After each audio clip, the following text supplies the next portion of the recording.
SOS Cast, um momento de comunhão e palavra para você. Sejam bem-vindos a mais um SOS Cast.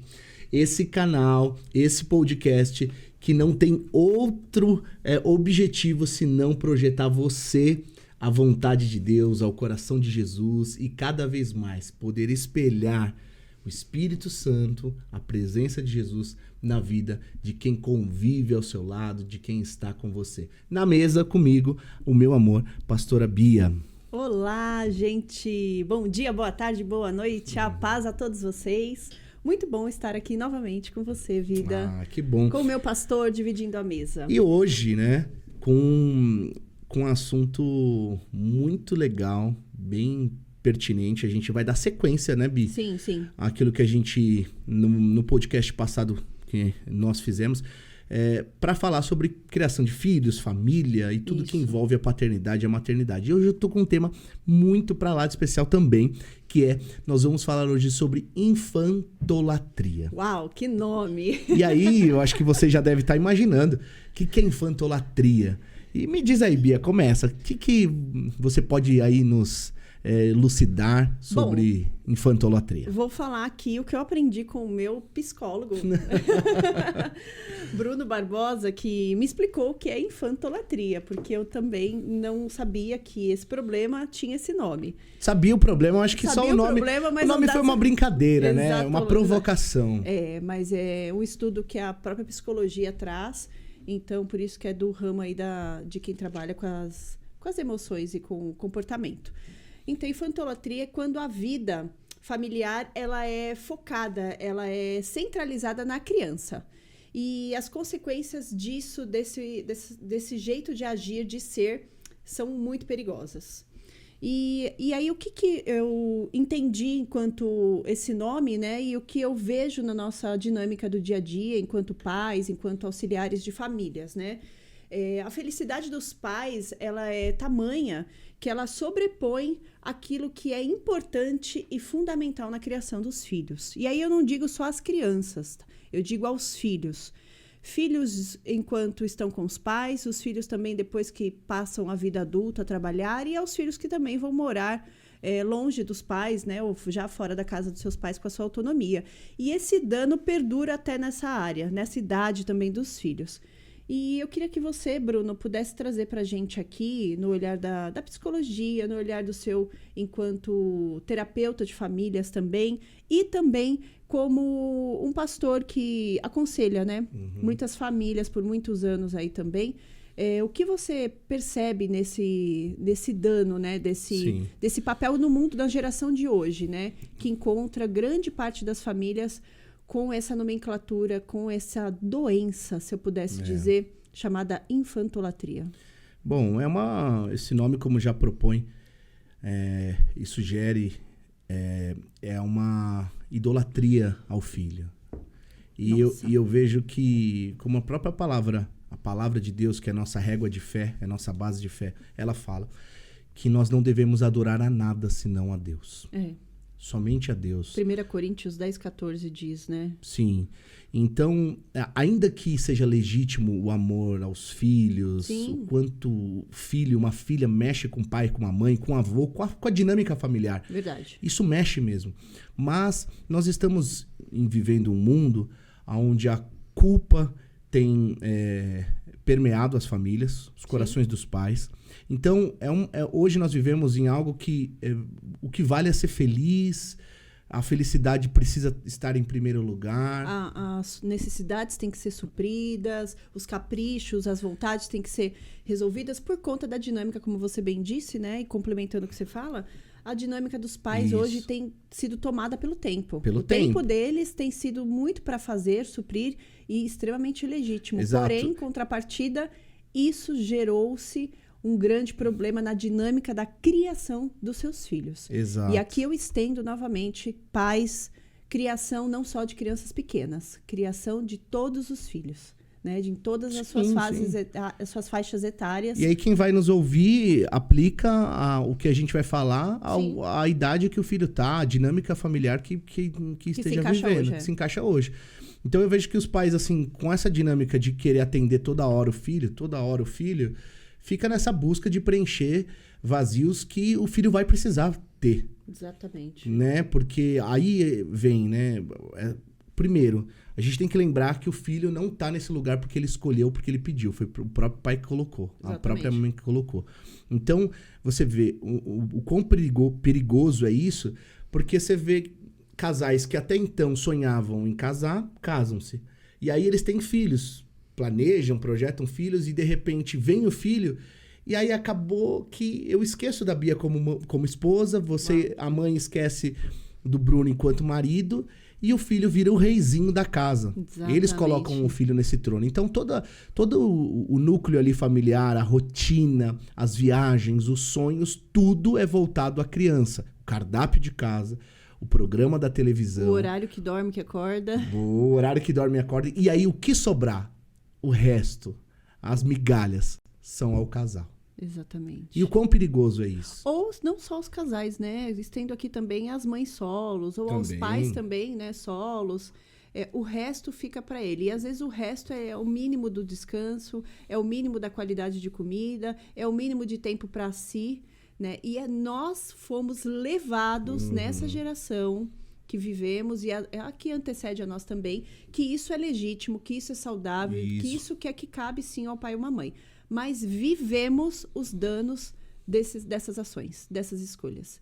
E um deles é exatamente a infantolatria, né? Que são adultos que exigem a felicidade e não toleram a mínima frustração. Isso é Eles não perigoso. toleram. Tem um livro aqui que uma amiga minha me emprestou, muito bom, que diz assim: ensinar a sofrer é tão importante quanto ensinar a ser feliz. Nossa. Ensinar a sofrer é tão importante quanto ensinar Aliás, a ser feliz. eu até... Eu talvez não quero ter uma visão tão, talvez, realista, não digo pessimista, mas talvez os momentos de frustração vão ser superiores, talvez, sim. aos momentos de felicidade, dependendo da lente que a família Concordo, colocar. mas eu quero deixar aqui um exemplo claro sobre como ensinar o filho a se frustrar e como não ensinar o filho a se frustrar. Manda. Existe uma fala, inclusive que eu também vivi enquanto filha, que é aquela frustração que o pai quer ensinar com uma altivez e com uma grosseria. Tá. Que é assim: sua dor não é nada, seu problema é pouco, você não sabe o que eu vivi, você Uma não sabe o que eu invalidação. passei. É uma invalidação. Isso não é ensinar a se frustrar. Não. É um exemplo claro. Isso, na verdade, é ensinar a se frustrar com o seu papel de pai. O quanto você só procura falar de si e não olhar e acolher o que o seu filho está vivendo. Existe uma grande diferença, um buraco bem grande nisso. E o que seria ensinar a se frustrar, né? E eu posso trazer um exemplo prático aqui do que já vivemos nós dois aqui enquanto pais, mas aquilo que nós aconselhamos famílias também. Um filho, quando passa por uma dificuldade na sua vivência na escola, ele é frustrado, o professor ele vai pedir uma orientação para a professora não dá atenção para ele pede para brincar ali num grupo que está rolando ali na hora do intervalo e o pessoal não deixa ele entrar, e aí ele chega em casa frustrado, chateado, decepcionado, com aquela angústia que você assiste, você fala, caramba, mexeu no meu filho, e aí você vai lá e fala, pô, filhinho, vem cá. A forma errada de se fazer. Vem cá. Puxa, é verdade. Eles não sabem o quanto você é bom. Eles não sabem que você poderia... Eles são cruéis. Essa geração é muito ruim, filho. As pessoas são egoístas mesmo. Essa professora aí devia estar num dia péssimo. Essa mal criada dessa professora, mal amada. E aí a gente vai lá no grupo das mães e e lenha a professora, e porque meu filhinho amado não foi atendido na hora, com dificuldade, ninguém entendia ele... E aí você vai lá na escola e pega a coordenadora e pega o diretor e rasga e fala, puxa vida, não estão olhando para o meu filho como deviam olhar. Ele é especial, Ele né? é especial, ele é dedicado, ele é esforçado, eu sou a mãe dele, eu estou assistindo ele. Só que a gente esqueceu de uma atitude que deveria vir anteceder a isso. Você não conversou e acolheu o seu filho.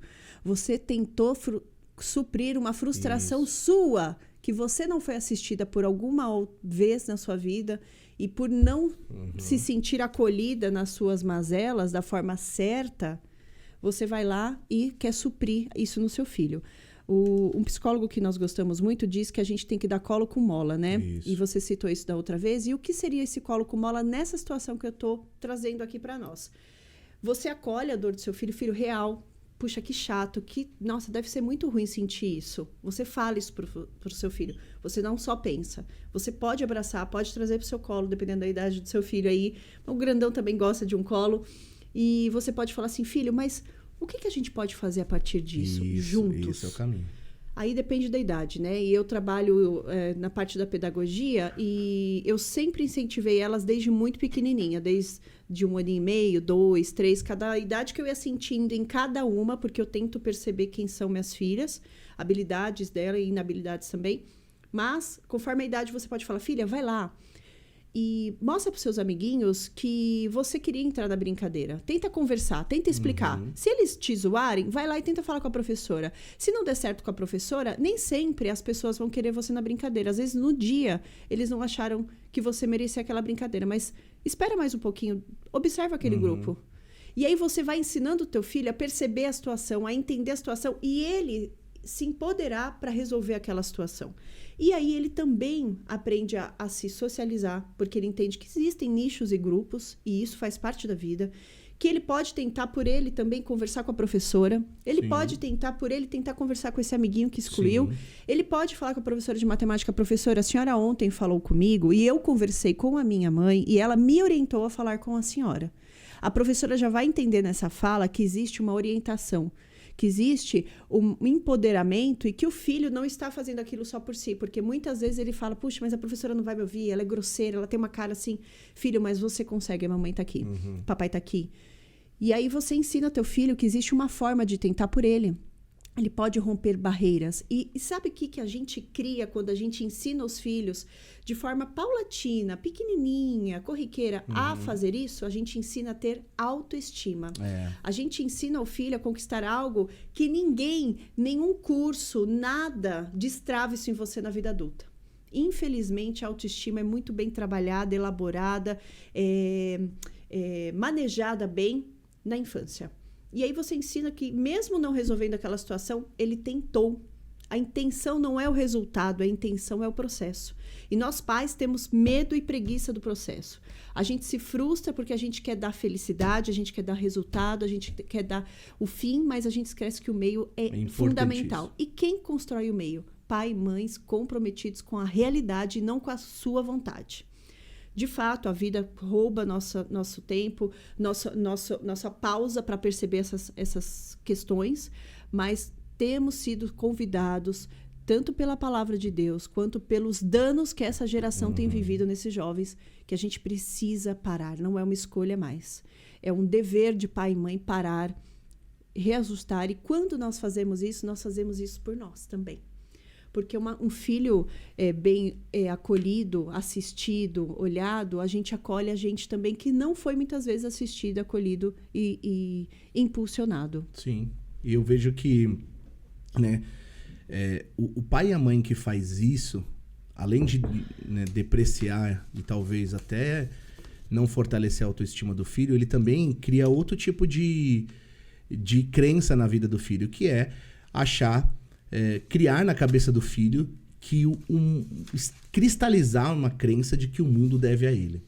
Então, assim, no momento em que eu supervalorizo a vida dele, o tempo do meu filho, as prioridades dele, é claro, a gente coloca filho no mundo, e eu quero que você seja bem maduro para entender isso, que não é assim, eu coloquei, então eu vou deixar lá. Não, é você realmente ter equilíbrio.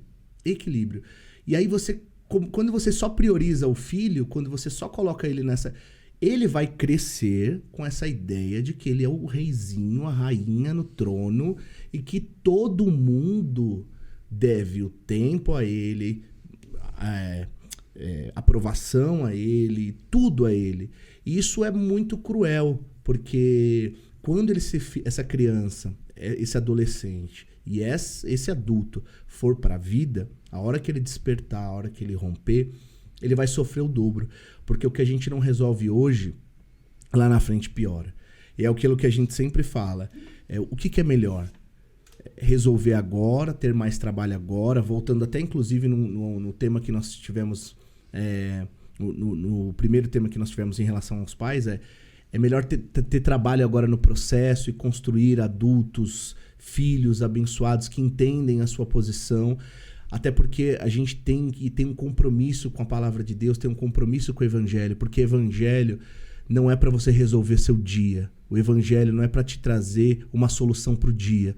O evangelho é para te levar e para te preparar para a eternidade. Te levar e te preparar para o céu. Então, quando eu entendo isso como pai e mãe, eu estou preparando o meu filho também para a eternidade. E aí, se eu entendo isso, eu também entendo que numa outra dinâmica, na faixa etária do filho, naquele contexto, eu falo, filho, olha o que a palavra de Deus diz. Que nós que seguimos a Cristo, muitas vezes, nós fomos chamados também para um sofrimento. Uau. Porque, né, nós somos chamados e fomos chamados também, e haverá uma perseguição. Uau. E até quando o pai e a mãe vai estar aqui? Até quando a gente vai querer viver um evangelho particular, achando que o evangelho é uma caixinha de soluções para me resolver o meu problema pro dia? Então eu tô indo contra a palavra de Deus. Que embasamento emocional eu estou dando pro meu filho enquanto eu educo, crio, né? Porque criação é uma coisa, educação é outra. Isso. Para que ele entenda toda essa vertente da palavra de Deus. Que embasamento. Olha que sério que é essa ligação que você trouxe aqui. Tremenda. E é fundamental todo esse preparo, né? Diz, prepara a terra do seu coração para receber a palavra. E vocês, pais, como têm preparado os seus filhos? E eu faço esse convite para nós também. Nós somos pais também, né?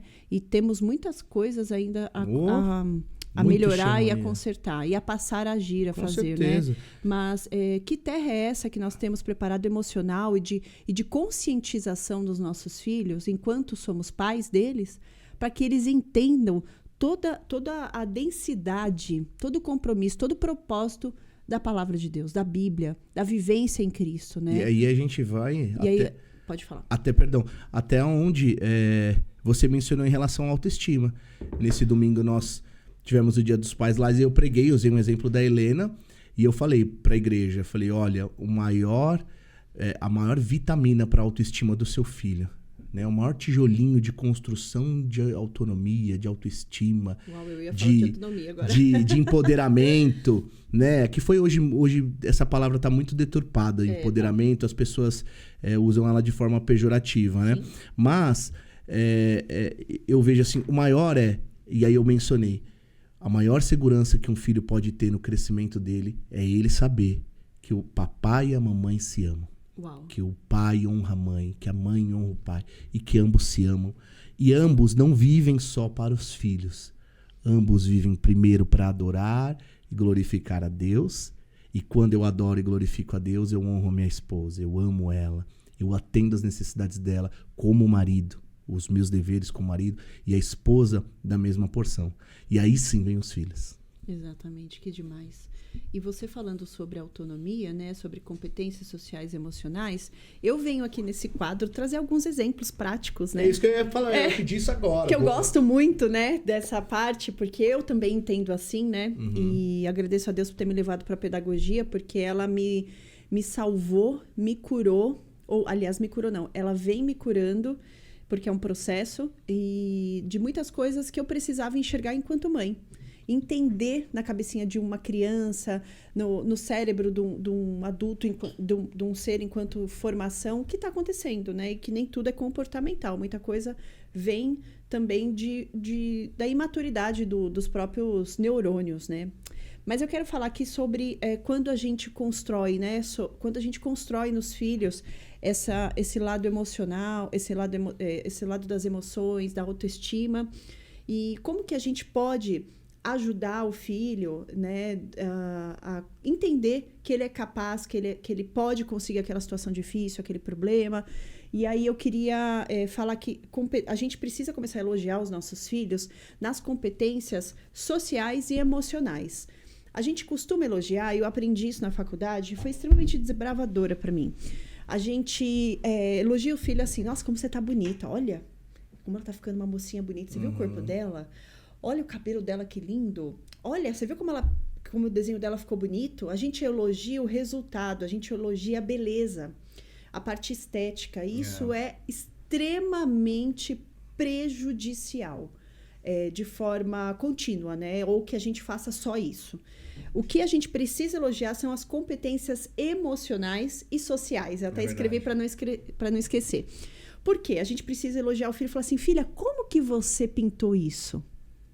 Filha, como que você conseguiu fazer essa comida? Não é o resultado da comida. Fala do processo e do esforço. Do processo e do esforço, exatamente. Filha, como é que foi para você lidar nessa situação difícil que você passou? Como que você está se sentindo? Como que é para você enxergar aquela pessoa que excluiu você do grupinho? O que você acha que aquela pessoa está passando? Filha, a professora de matemática não te atendeu. Você tentou perceber o que estava acontecendo antes dela não te atender? Você começa a trazer seu filho para a sociedade. Para a realidade, para a sociedade. E aí eu quero trazer aqui o que você faz quando você, pai e mãe, e nós aqui, seres humanos, educadores da sociedade, olhamos para o processo e não só para o resultado. A gente cria, quando a gente vai agindo assim, a autoestima. A gente prepara o nosso filho para entender o mundo enquanto mundo real e não o que ele cria como ideal, ainda que sejamos seres humanos esperançosos e que desejamos, almejamos, sonhamos. E aí a gente cria um mundo ideal, mas a gente precisa viver mais um mundo real. E aí, quando você olha para o teu filho, acolhe ele, empodera ele a olhar para o entorno dele, para olhar o problema que está acontecendo, não só na dor dele, você empodera seu filho para ter autonomia. Ele vai olhar a Bíblia, ele vai olhar as dificuldades dele com autonomia. Ele não vai precisar de um guru espiritual, ele não vai precisar de saber o que é a voz dele, o que é a voz de Deus. Ele vai entender que ele foi, enquanto ser humano, enquanto criação, enquanto pastoreado por alguém, por uma igreja, enquanto aluno de uma escola, foi respeitado a construção de autonomia. Não tolhiram ele, não castraram ele de um direito dele.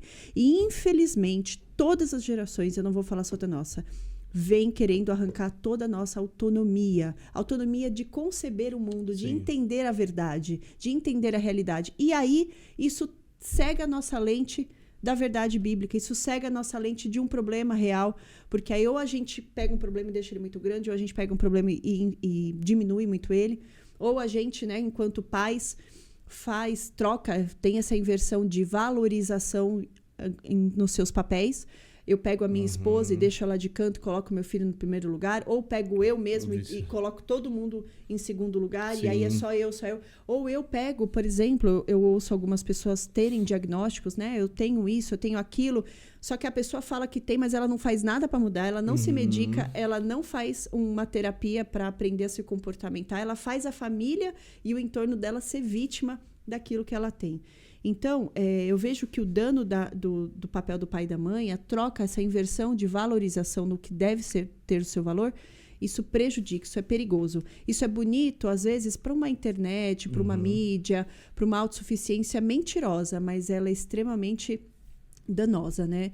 E eu acredito, aqui eu quero trazer um exemplo do que nós passamos enquanto pais, e para elucidar mais ainda você aí de casa, entender como que a gente tem aprendido, né? Eu não vou dizer que a gente conseguiu, mas a gente está aprendendo, se esforçando, porque nós sempre, graças a Deus, pedimos ajuda ao Espírito Santo de Deus para nos conduzir, para nos dar a boa palavra e para colocar pessoas que nos dê a devida orientação.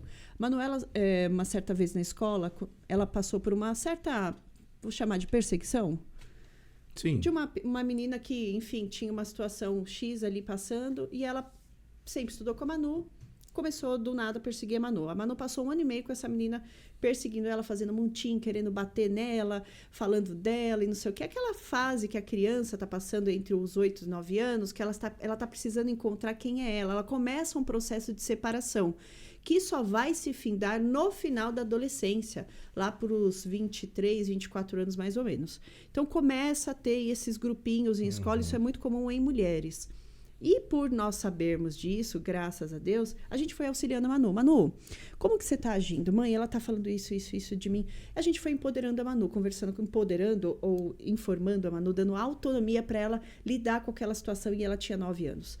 E a menina fazia algumas ameaças cruéis, e eu brinquei até certa vez, falei, Manuela, eu não passei 5 anos da minha vida te levando pro jiu-jitsu para você deixar essa menina bater em você. Porque a menina chegou a ameaçar ela de bater. Eu falei, no mínimo, eu não quero que você bata, né? Porque ela falou assim, mãe, eu não quero me manchar na escola, eu nunca bati em ninguém, eu não quero bater, eu não tenho coragem. Eu falei, filha, a mamãe não tá falando. E, de fato, bater nunca resolve. Nunca. Em nenhuma esfera resolve. Nenhuma. E aí eu falei assim pra ela, filha, mas no mínimo você vai mobilizar ela, porque o jiu-jitsu te dá esse embasamento, no mínimo. Se você não fizer já toda assim naquela expectativa de mãe, né? E aí ela virou pra mim, a gente passou esse tempo, né? E aí, primeira orientação, filha, tenta falar com a menina. Segunda, não deu. Tenta falar com as amigas da menina, não deu. Tenta falar com as professoras, não deu. Eu, por trás, ela não sabia, fui e falei com uma professora que é amiguíssima minha lá. Falei, pô, tá acontecendo isso, você pode me passar aí? Não, Bia, realmente é isso que tá acontecendo, mas pode achar que eu tô de olho. Não contei pra Manu.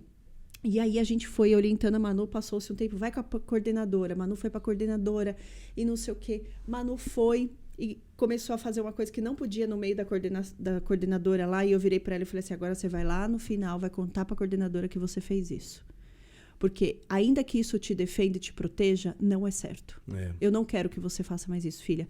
Ela falou, mãe, mas senão ninguém vai acreditar em mim, eu precisava de provas e não sei o que. Eu falei, filha, a verdade é uma só. Se você estiver mentindo, o problema é seu com Deus. A mentira sempre cai. Eu falei assim, mas eu não quero que você faça uma coisa, você precisa usar de subterfúgios errados para se defender. Vai lá e conta. E eu fiz ela contar. Não foi na minha frente. E eu acreditei na palavra dela. Porque eu falo para ela que existe um anjo que eu pedi para Deus colocar atrás dela e da Helena. E que ele vem sempre me contar se elas estão contando mentira. Olha o jeito da mãe. Que é o famoso passarinho verde, sabe? E aí eu falei para ela, e ela foi passando por essas questões, e ela precisou, depois de 1 ano e meio, da nossa intervenção.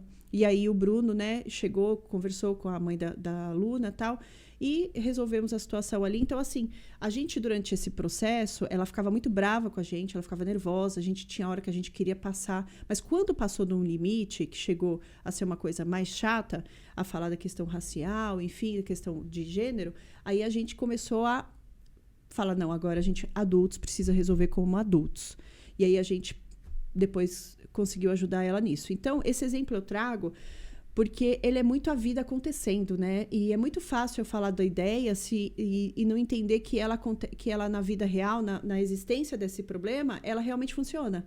Então, eu queria trazer esse exemplo, que foi apenas um exemplo, eu acredito que tenham inúmeros aí que muitas pessoas passam, mas que a gente só conseguiu porque a gente tinha uma busca aí de livros que a gente lia, a gente fez curso de paz com o terapeuta uma certa vez, o Bruno também fez um outro curso, o Bruno na faculdade de psicologia, a gente, à luz da palavra. Sim. Então, é todo o entorno que nos empodera, nos dá credibilidade ou embasamento, não sei nem se é a palavra credibilidade, um embasamento para poder agir. E aí que eu falo, né? Puxa, Bia, mas você sabe fazer tudo isso porque você é legal, porque você é uma boa mãe? Não, não sou. Eu só estou tentando e eu me rendi a abrir mão de que eu não sou, justamente por isso que eu vou atrás de outras pessoas para me ajudar. Porque justamente por eu ver grandes vazios e dificuldades dentro de mim, eu precisei aprender a pedir ajuda. E para saber que realmente funciona, eu pus em prática. Nem sempre foi assim, né? E nem sempre é assim, né, Bruna? Mas a gente, quanto pais, a gente cria essa base, essas informações para acontecer, para pôr na hora da situação acontecendo. Então, eu encorajo vocês, pais, a também saberem pedir ajuda, né? Quando esses papéis deturpados, né? Você coloca o seu filho nesse lugar de reizinho, de forma muito forte, aprenda não só a pedir um passe de mágica, uma oração, um aconselhamento, não. Pegue tudo aquilo que te falarem e coloque em prática. Coloque na ação, coloque na atitude. Quando acontecer, freie as suas emoções, a sua altivez, o seu olhar da vida, freie, dá um tempo, espera um pouquinho. E perceba você agindo ali naquela situação. Será que eu estou certa? Crie um mecanismo de se autorregular e fala, quando acontecer isso de novo, quando a minha filha me tirar do eixo, quando o meu filho adolescente me responder de forma ríspida, quando o meu filho falar não, que não quer me ver no domingo, meu filho casado, eu não vou reagir. Eu vou sair de cena, vou respirar, vou equalizar esse sentimento dentro de mim. Como eu deveria agir nessa situação? Escreve se você esquece. Pergunta para alguém que sabe como agir. Procura um livro, procura um texto, vai atrás de informação, vai atrás de algum vídeo, alguma orientação, vai numa terapia, vai conversar com um pastor, uma pessoa que já passou por isso, que viveu e venceu, não só sobreviveu, porque tem muitos filhos sobreviventes, e tenta pôr em ação, porque a gente só vai falar que conseguiu se a gente colocar em ação. E a palavra de Deus diz exatamente muito isso, né? A palavra de Deus é mais ação do que informação. E eu só consigo pôr em ação quando eu me informo. Então, não fica nesse vitimismo, nesse saudosismo. Isso te escraviza de você mesmo. Você vira escravo da sua verdade, da sua experiência, do seu tempo, da sua ótica. E a ideia não é essa. A ideia do evangelho é lembrar sempre que Jesus nunca andou sozinho, que Jesus, quando fazia maravilhas, transformações, quando Deus entregava direções, ele nunca estava sozinho. Até na maior dor dele, ele pediu para que 2 ficassem de vigia enquanto ele estava chorando e conversando ao Pai. Ele podia muito bem se blindar numa bolha e falar, não preciso de ninguém. Eu sou Deus. Mas ele foi tão humano e isso me inspira a não me não nomear o Bruno como bom ou mal. A ideia nem é essa. A ideia é saber que eu posso sempre pedir ajuda. Sim. E eu acho que é tempo. E eu acho que essa é uma verdade muito latente. Não só os filhos estão pedindo socorro. Eu acho que há uma humanidade que está pedindo socorro. Exatamente. Implorando socorro. E o filho pede socorro com malcriação, muitas vezes, com essa oscilação de humor, de comportamentos, ora bons, ora ruins. Os pais estão pedindo esse socorro pelo excesso que estão entregando, né? E muitas vezes os filhos nem pediram isso. E eles estão achando que cada vez porque eles deram, eles têm que dar mais. Eu acho que falta todo mundo pedir e se render aos pés de Jesus. Pedir esse socorro e se render aos pés de Jesus. Exatamente. Entender que eu, enquanto pai, você, enquanto mãe, precisa se render a Deus, a sua palavra. E aí não é o quanto eu sou bom, não é o quanto eu sou suficiente, é o quanto Deus me capacita para isso. O quanto Deus manda eu ter equilíbrio até na criação dos meus filhos, até o quanto eu entrego. E aí sim, eu vou até um pouco mais além. Não é só destronar esses reizinhos e rainhas que muitas vezes nós, enquanto pai, colocamos eles lá. Mas também destronar esse pai e essa mãe cheia de orgulho, cheia de arrogância e presunção, de achar que porque eu tô me matando, fazendo das tripas ao coração, trabalhando dia e noite, dando o meu melhor, e eu sei que está dando. É verdade. Eu tô aqui para dizer que eu sei que a vocês estão dando mesmo. Ninguém faz assim, eu vou ser o pior. Mas eu preciso me render a Jesus, eu preciso entender que é Ele. E aí quando eu entendo que é Ele, eu me coloco, eu tiro todo mundo desse trono e coloco quem deve estar no trono. Uau. Que é o Rei da Glória. É verdade. Jesus. O Rei da verdade. Glória. Ele sim.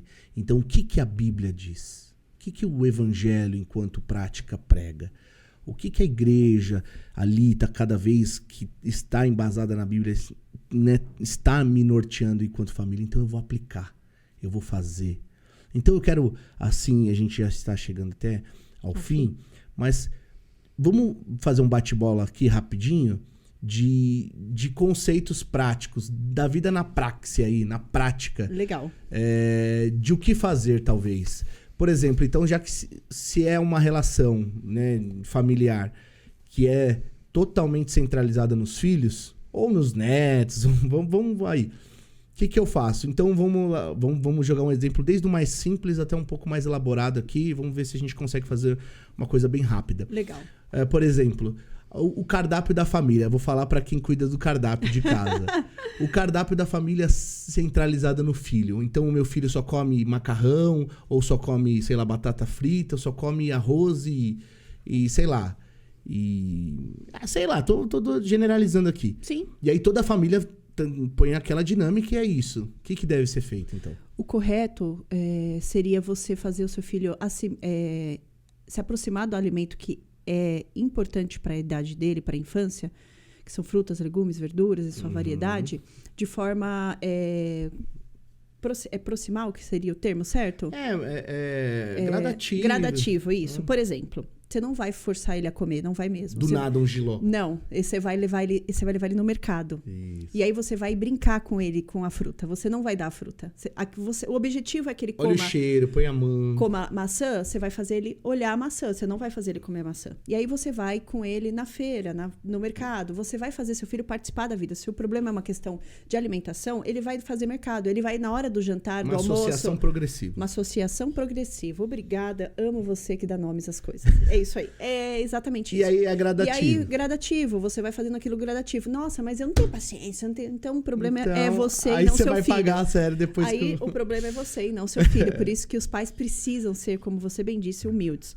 E aí você vai fazendo seu filho participar com você na hora do preparo. Isso. Na hora da dá trabalho, mas não tem é um trabalho, resultado. é não, maravilhoso. pode dizer, mas parece que dá, mas eu vou dizer pra você, quanto mãe, o quanto eu fico feliz. Não, mas pra alguns vai soar como trabalho, mas vai ser muito prazeroso. Parece trabalho porque o mundo gosta de mentir pra gente, mas não é trabalho. Eu vou dizer, não só porque eu tenho prazer, mas eu vejo muitas mães se desconstruindo disso. Elas achavam que dava e eu vejo mães falando, Bia, é real. E eu fico feliz porque quando você traz o filho pra cozinha com você, ele vai lavar uma fruta, ele vai guardar na fruteira, ele vai fazer... Aí ele vai brincar com a fruta. Filho, agora a gente vai brincar. A gente vem do filho, faz ele cheirar. O que você acha que é? Ele não vai comer a fruta. Ninguém tá mandando comer. E aí, gradativamente, você vai trazendo a fruta pra mesa. Filho, põe a mesa e põe a fruta. Leva a fruta pro papai. A fruta que você quer que ele coma. Você vai se fazer de... Eu brinco que é de louca, né? Com o filho. Você não vai driblar falar ele, pra né? ele. Porque o adulto sou eu. Eu vou fazer ele comer a maçã que eu quero, mas eu não vou obrigar ele a comer a maçã. Uma hora ele vai olhar a maçã, e aí eu posso dar a maçã, às vezes, um pouquinho mais adocicada no começo, e aí depois eu posso trazendo para a percepção do alimento. Então, assim, é de forma gradativa e respeitosa. É trazer ele para o processo. Por isso que o pai e a mãe foi levado nesse mundo a olhar o resultado. E a ideia é, participa do seu filho da vida. A vida acontecendo faz com que a criança... Porque a linguagem da criança, do adolescente, é... muito a participação, a inclusão, a interação. E a gente esquece, a gente come, pega, é isso que você tem que comer. Vai no médico, o médico vai falar pra você o que você tem que fazer. Não, o médico só vai falar pra você, mãe e pai, o que tem que fazer. E a gente vai levar que existe uma construção no processo. E aí você vê que não fica enfadonho, porque passa esse filho que não comia a querer preparar o café da manhã. Passa esse filho que tinha dificuldade no alimento a querer fazer o almoço e a janta quando tá adolescente. Exato. Então, toda a família ganha. Bom, eu vou usar o exemplo aqui. E quando o filho... toda hora interrompe. É um sinal de que quando o filho toda hora te interrompe, é um sinal de que ele entende que o tempo do pai e da mãe não é importante. Exatamente. Eu acho que é uma fala muito... que não existiu ainda enquanto pai e mãe pro filho. E que nós fazemos muito isso em casa. A gente coloca as meninas para dormir num certo horário porque a gente quer ter o nosso tempo. E a gente fala isso para elas. Filhas, esse horário vocês vão dormir porque vocês precisam amanhã acordar a tal horário, mas porque eu e sua mãe quer ficar juntos. Agora é nosso momento de namorar. De namorar. Sim. De beijar, de conversar, de ficar sozinho, de ficar... De falar coisa de adulto. De falar coisa de adulto. Então, a gente sinaliza isso para elas. Prioriza, a gente fala, a nossa relação é importante. A nossa relação é importante. A nossa relação é importante. Eu sinalizo pro filho. Outra coisa que a gente sinaliza muito bem, graças a Deus, hoje a gente vai comemorar nosso aniversário de casamento e vocês não vão. A gente faz questão de tentar achar alguém para ficar com elas. Porque a gente sinaliza em atitudes e não em falas que nosso tempo como casal nós somos prioridades. Nós agora vamos assistir um filme de adulto, vocês vão ficar lá embaixo porque a gente quer ficar só nós dois. Isso não acontece uma vez por ano no nosso aniversário de casamento. Isso acontece semanalmente. Sempre tem tempo. Não, e pouco tempo. Às vezes a gente quer jantar só nós dois. E a gente fala isso. E tá tudo bem. E tá tudo bem. Vai você e sua irmã. E elas ainda pegam e fazem, né, montam a mesa ali pra gente. Elas já põem, aí põem. E elas acham a gente romântico. Carinhoso. E é super legal, porque aí o que elas estão aprendendo? Aprendendo assim, puxa, meu pai e minha mãe valorizam o matrimônio, né? Exatamente, o casamento, né? O casamento. Então... Limites, né? E assim, eu nunca precisei brigar. A gente não precisou brigar, a gente não... A hora ou outra elas reclamam, óbvio, mas falam, filha, não é o que você quer. É o que tem que ser o adulto aqui da palavra. E aí ela vai aprender, elas, pelo menos enquanto mulheres, elas vão aprender a ter o quê? Uma mãe que sabe olhar pro marido. Elas vão aprender que, olha, meu pai era assim. Meu pai, ele priorizava a minha mãe. Ele priorizava tempo de qualidade com minha mãe. Isso mesmo. Ele ajudava minha mãe ali no preparo dos alimentos do jantar, porque ele sabia, porque aquele tempo ele não estava ajudando, ele estava passando tempo com minha mãe. Então, qual que é a régua dela? Vai ser esse. Um homem firme, romântico, Sim. equilibrado. E antes de acontecer toda essa separação de tempo, eu tive tempo com a minha filha. Eu abracei minha filha. Não, claro, o tempo todo. A Manu chegou da escola e eu tenho me exercitado muito a isso, porque quando o filho cresce, a gente põe menos no colo, né? É verdade. E aí eu pego ela assim e falo, filha, senta aqui no colo da mãe. Dá um abraço. Aí eu cheiro ela um pouquinho assim, ó. E eu estou me exercitando, porque vontade nem sempre eu tenho de fazer. E aí eu respiro, sinto o cheiro dela assim. Pela correria, né? Também. E pelo tamanho da criança, né? Quando é pequenininha é mais fofinho, é mais legal, Também. é mais rápido. Eu tô cedendo as minhas vontades. Mas Sim. quando eu vou ficando adulto, eu não tenho mais tanta vontade de pegar um adolescente e enfiar no Sim, colo. Não sim. É diferente. Diferente, né? E aí eu abraço ela, respiro, falo assim, filha, e aí, tudo bem? Tudo bem, mãe. Então, assim, é o toque, a aproximação. A hora que eu preciso pôr limite, ela vai me escutar. Ela vai me considerar um pouco mais. Porque existe um respeito ao corpo, a necessidade física, a necessidade emocional dela. Sim. Então, eu tento, nesse meio do caminho, me reajustar. Porque eu não fui criada assim. E aí que tá a grande parte. Eu não pude ser refém da minha história. Eu preciso entender que eu preciso de humildade para abrir mão da minha verdade, do meu histórico e falar, eu preciso de ajuda. E tudo que os nossos pais querem é que o que eles entregarem pra gente, nós multipliquemos enquanto... Façamos melhor. Né, melhorias. Exatamente. E essa é a melhorias. nossa ideia, né? Eu crio minhas filhas assim. Eu fui criado assim. Sim, também. Meu pai, com a fala e com a postura de... Você precisa fazer além, porque eu estou te entregando, né? E porque é isso que Deus espera de nós. Não é algo que meus pais quiseram colocar para mim, suprir. Né? Não, porque Deus exige de nós. E saber que nos exemplos bíblicos, inúmeras vezes, né, quando Deus precisava exortar o seu povo de forma interna, ele primeiro acolhia. Sim. Jesus, quando agiu, né, nos primeiros evangelhos, toda vez que ele precisava fazer uma reconstrução interna, Sim. ele vinha de forma primeiro acolhedora e depois ele lapava, que era muito bom. Mas era assim, eu encontro nos exemplos de Jesus aquilo que eu preciso ser como mãe, como pai, como esposa, como amiga, enfim.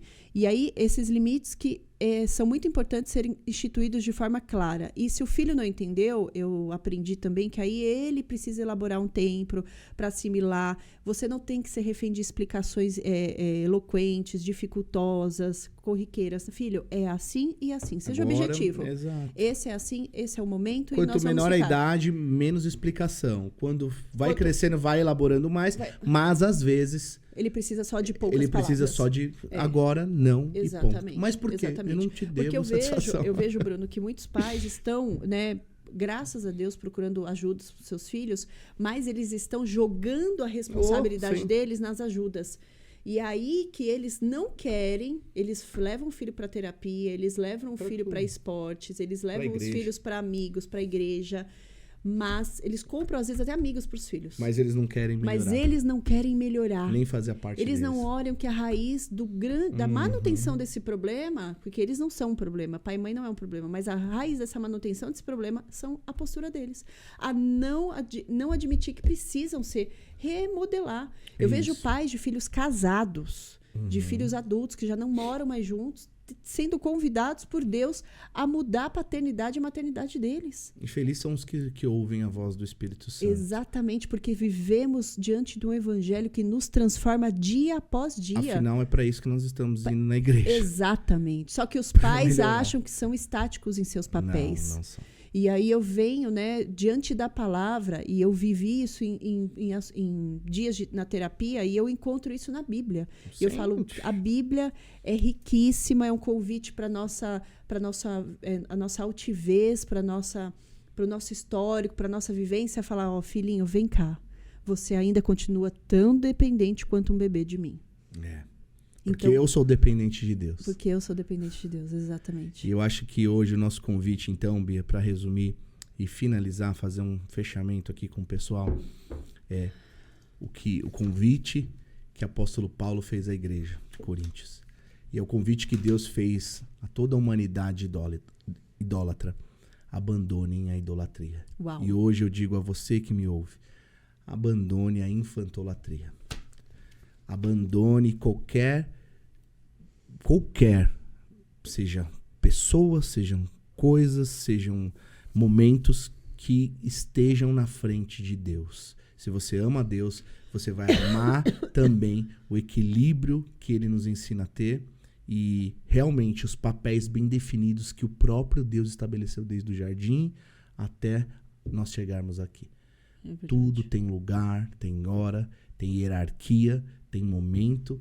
E o principal, em tudo isso que parece um pouco até autoritário, não, mas tem humildade. Verdade. Porque nós reconhecemos em Deus que nós precisamos da ajuda dele, de todos os direcionamentos na condução familiar, conjugal, e seja qual for aí que Deus colocar nas nossas vidas. Amém? Amém. Pastor, Bruno, e também vou trazer aqui um convite, um exercício que eu aprendi, que eu faço sempre.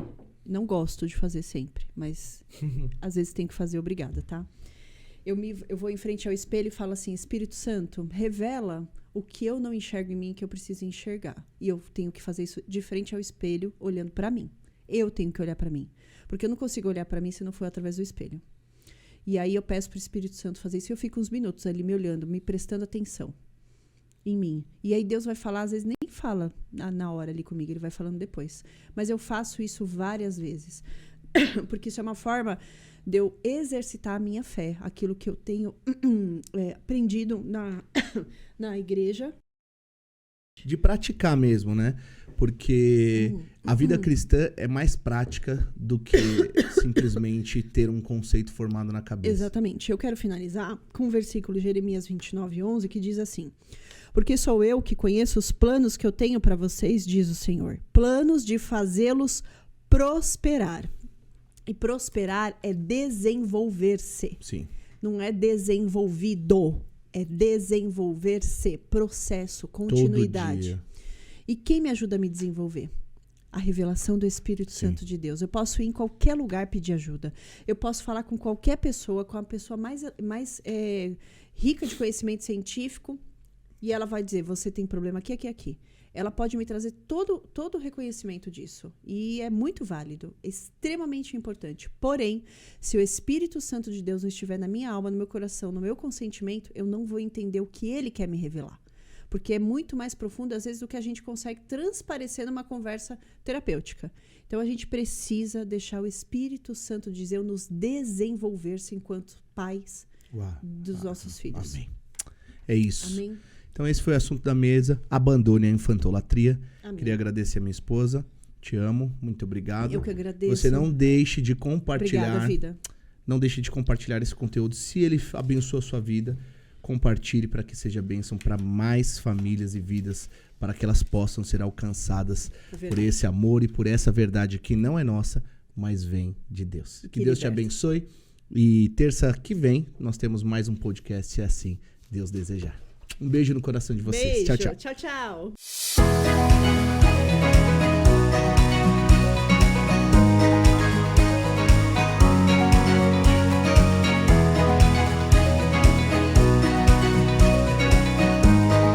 SOS Cast, um momento de comunhão e palavra para você.